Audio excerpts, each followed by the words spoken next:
Hello friends, যেই মেন্সের জন্য খুবই ইম্পর্ট্যান্ট একটা কোশ্চেন্স কীভাবে আমরা সলভ করবো কয়েক সেকেন্ডের মধ্যে। দেখো, আমরা একটা ফর্মুলা নোট করে রাখবো যে F of x plus F of upper plus lower minus x, এটা ডিএক্স থাকলে এর অ্যান্সার হয় বি মাইনাস a/2। ব্যাস, এবার কি করবো, এই অঙ্কটাকে জাস্ট একটু ভেঙে ফেলো।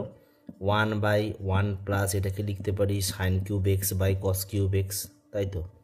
আমরা 10 ফর্মে ভাঙতে পারি।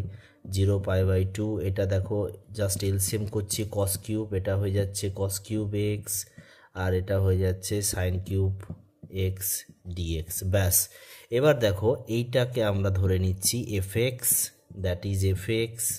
তাহলে এটা কি আসবে, আপার প্লাস লোয়ার করো, দেখবে এফ অফ π/2 মাইনাস এক্স করলে কস কিউবটা সাইন কিউবটা পেয়ে যাব।